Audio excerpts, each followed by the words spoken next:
Hey, Luke, who's the boss? Me, of course. Nah, but seriously, we'll answer that right now on today's episode. Welcome back to another episode of the Williford Brothers. We are your show hosts, Luke and Lee Williford. We are going to talk about who is the boss. Who's the boss? Not the 1980s and 90s sitcom either. But yeah, from the perspective of owning a business, who's the boss and who's not the boss? Yeah, how do you structure your business? We actually give a shout out to a couple people who asked the question on the Laundromat forum this morning. Charles Measley and Kevin Stilwell, and along with Sharon Brinks, kind of wanted to know what how we structure things and who is the boss and how that plays into our daily roles and our organizational structure. Yeah. So just in case you didn't know, so Luke and I own the Wash House Laundromats. Our entity owns 32 of those, and we are 50-50 partners. And Luke and I co-lead our organization.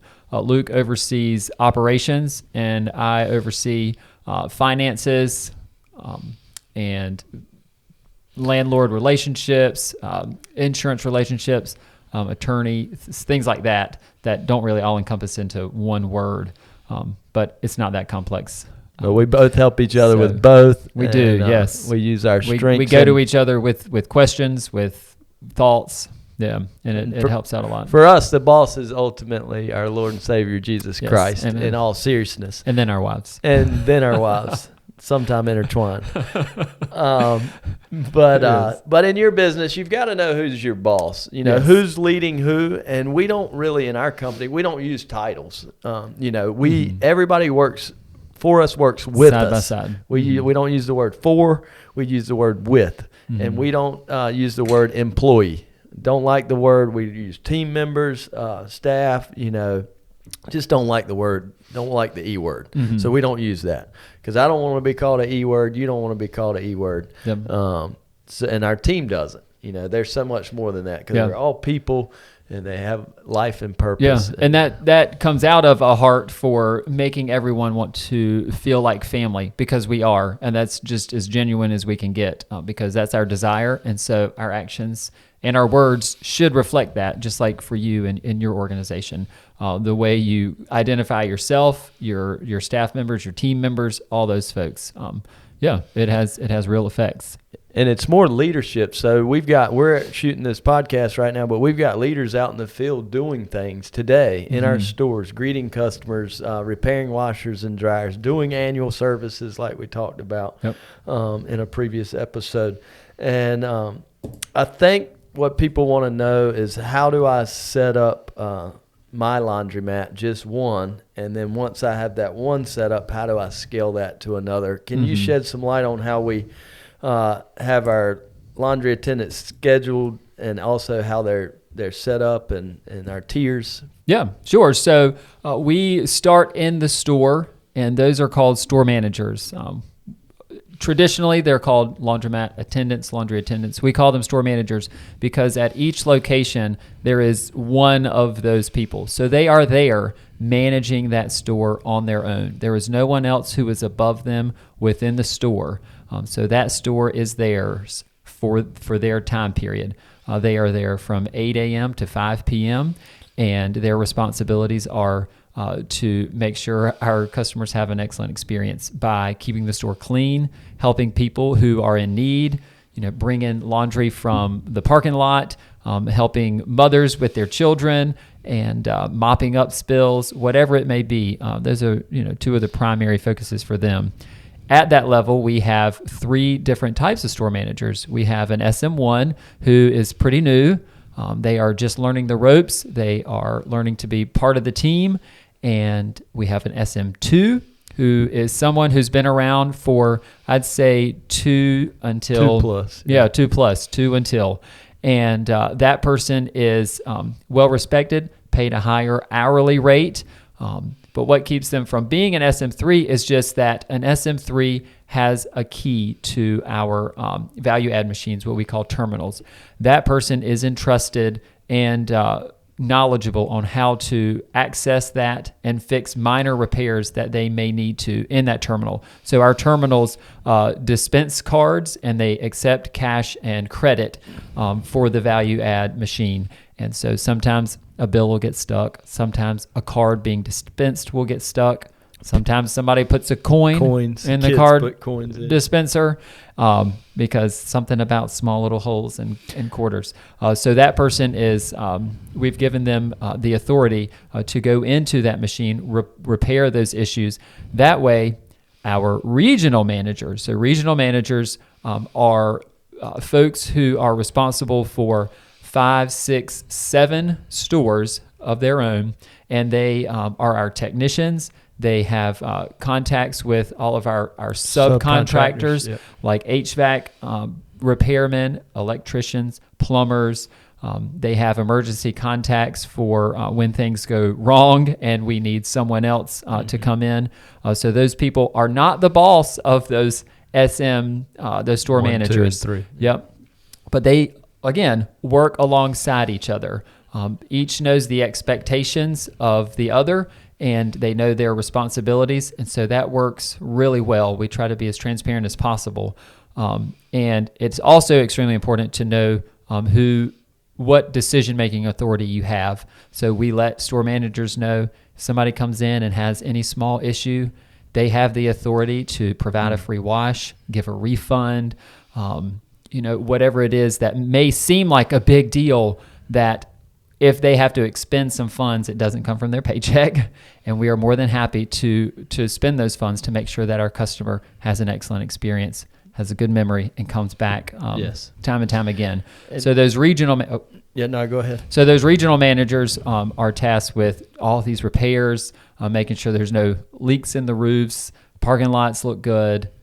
That way, the store manager can focus on the customer experience, mostly inside, but they're also out there cleaning the parking lots on a daily basis. Yeah. And then we have what we call night managers who work multiple stores at night. So because our stores are now open from 6 a.m. and we close the doors at midnight, those folks work until 1 a.m. And so they are checking on every store to make sure that there are no issues and that each night the stores are locked up because the door automatic door locks engage.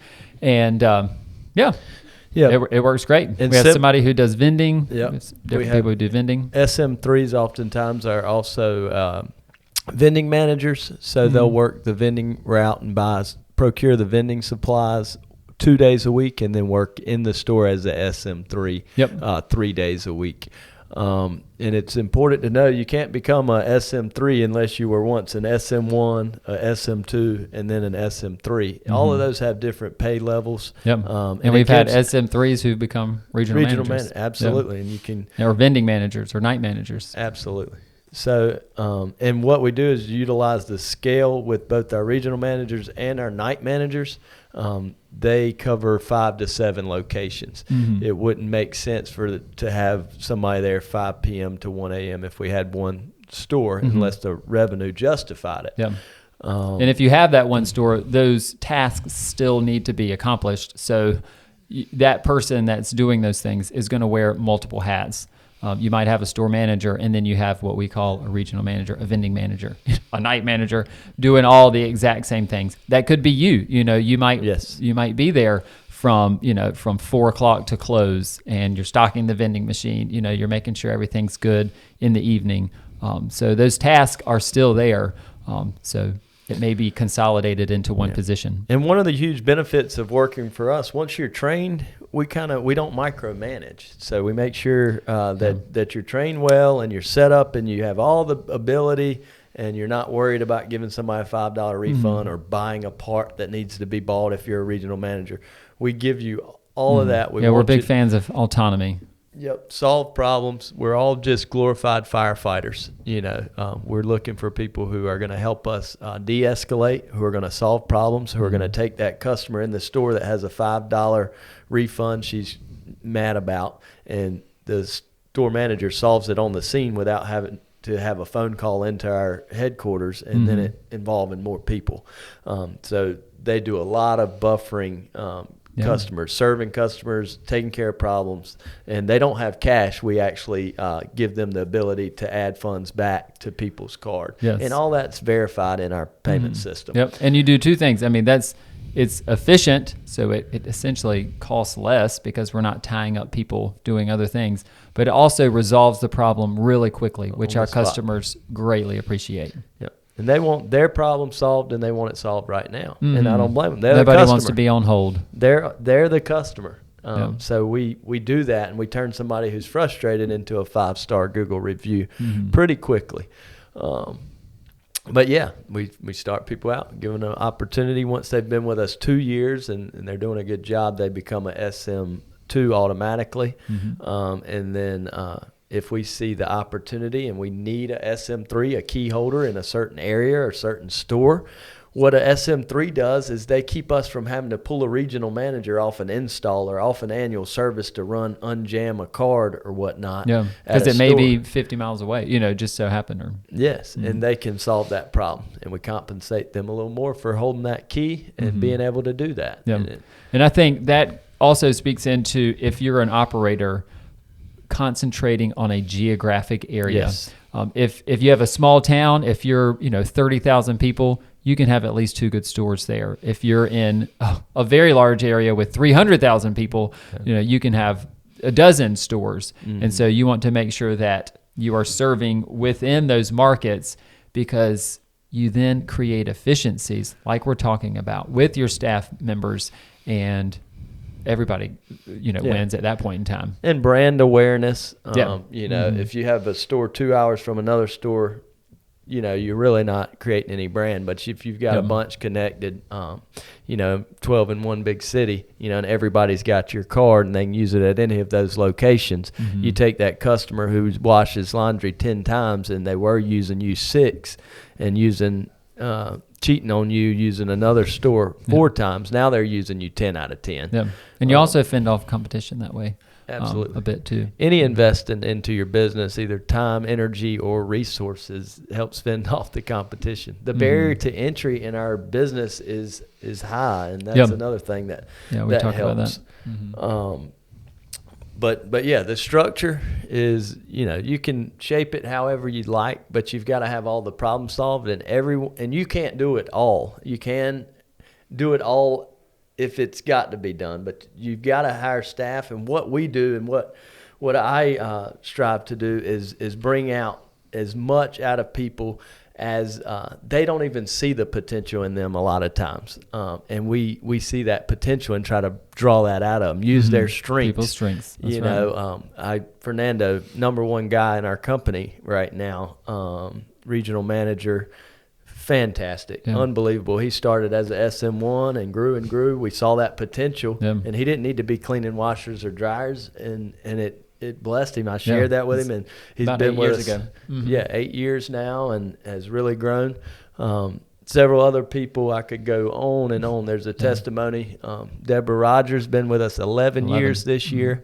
She was working at a mall, and she was working part-time, just a few hours, came on. She's been full-time with us 11 years now. She's our SM3 vending manager, covers, how many stores does she do vending for? About 13. We need to reassess that possibly. But she buys and make sure she gets orders from the SM1s and 2s to make sure she's buying the right products. Yeah.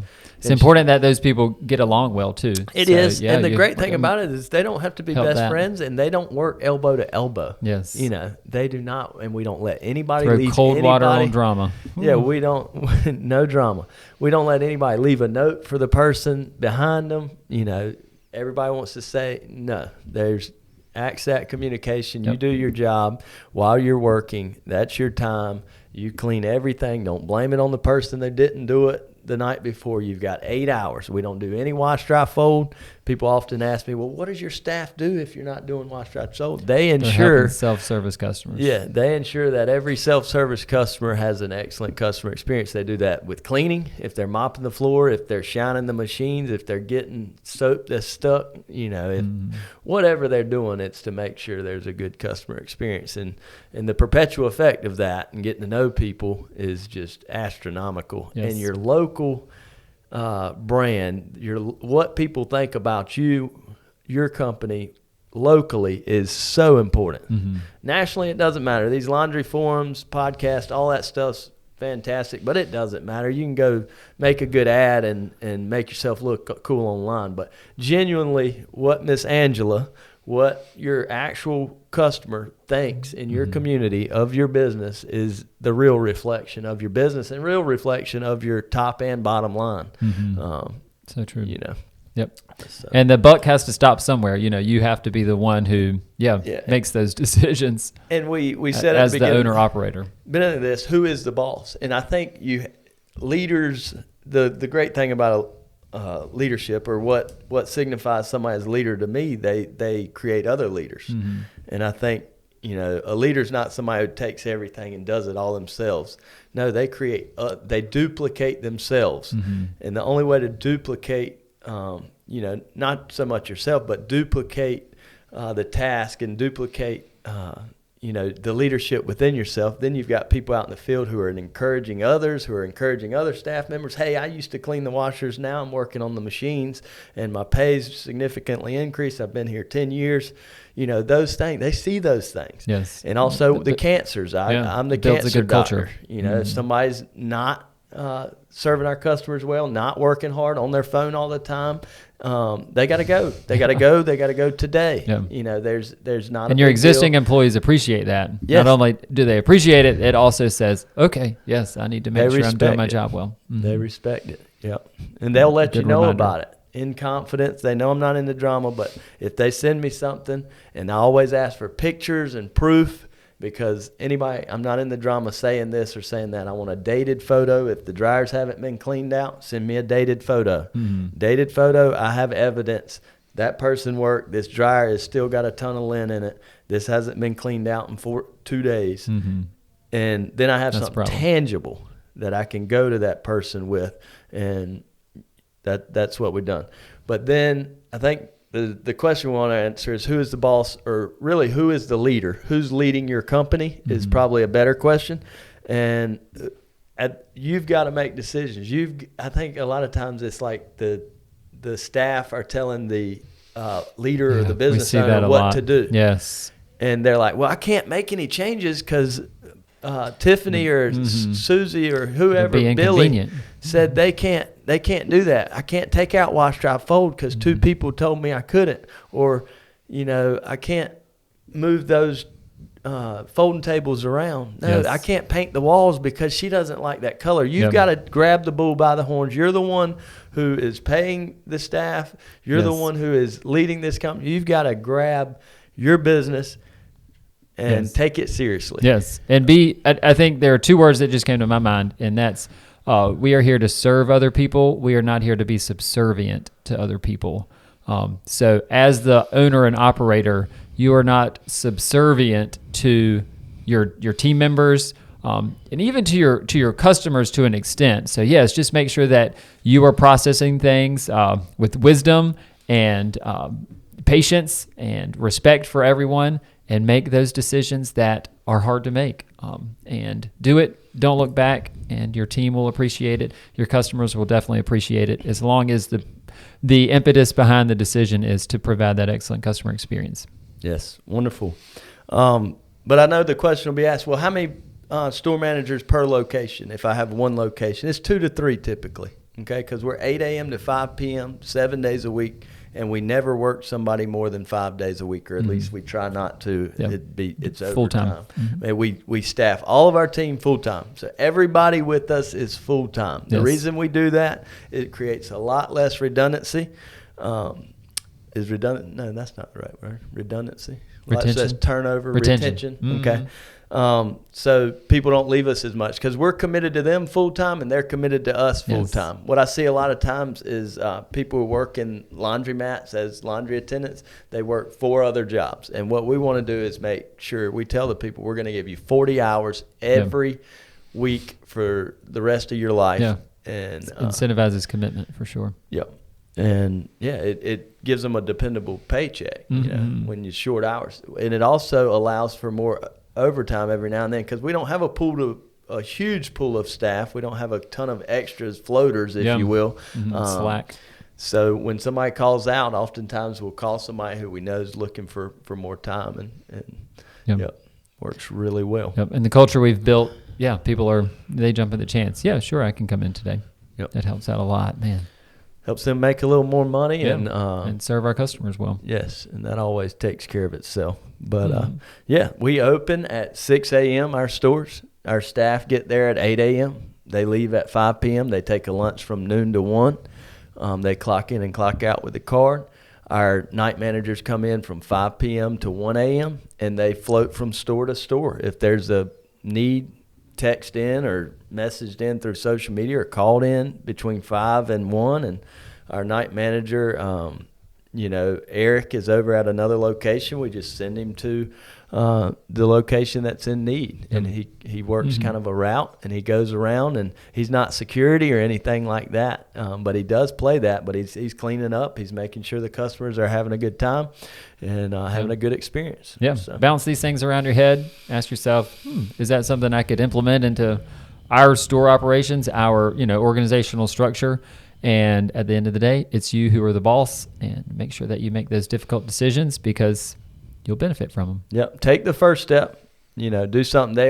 Change is inevitable, but it is hard. You don't like change. I don't like change. Your customers, don't like change. Your staff don't like change. Until we get used to it, and then we love it. But then once you do, it's going to give you the ability to go to scale this or just have a better lifestyle. You got into this business, even if it's another industry, you got in it ultimately for freedom to do what you want when you want, and also to serve people. So make sure that you intentionally make those hard decisions. Like Lee's saying, those decisions are hard, but they're so important.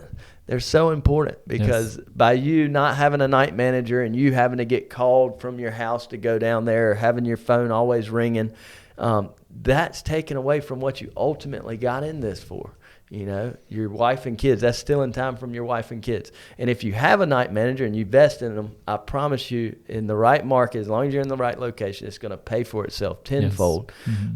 And you're going to be providing a job for somebody, a career for somebody, which is so fulfilling. Yes, that's part of being generous. Yeah, free up those resources to be able to do that. Yes, invest in that person. Yeah.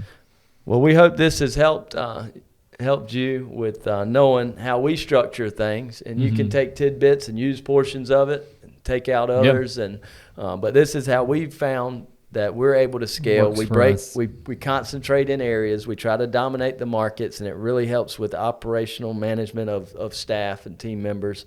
We utilize people's strength. We bring out the most in them, what they didn't think they could solve. I know when somebody starts, they always want to call me, what should I do? And I go, what would I do if I was there? Oh, you would go back here and reset the machine, or you would. I said, yes, that's what I want you to do. They're like, okay, and they feel empowered, and then they solve that problem, or somebody calls with $5 refund. Start the washer beside it. Give them the $8 washer and pay for their dryer. I can do that? Yes, do that. Don't call me next time. Do that. And now they're like, wow, this is great. I get to actually, customer comes to me with problems, and I have the ability to solve it because my boss or my leader of our company is giving me that, and he's not going to be looking over my shoulder. That's right. And I've never been angry with anyone providing any sort of funds to take care of a customer. Never will be. It's so important. So, all right. Well, we hope this has been educational for you guys, especially you laundromat owners. And let us know what you want to hear. Add some comments. Let us know where you're watching this, which podcast platform or the YouTube channel. Check us out on our website, thewillifordbrothers.com. Follow us online at the Williford Brothers on Instagram and Facebook. Yep. And, yeah, we love to hear from you. Yes. Have a wonderful day. God bless you guys.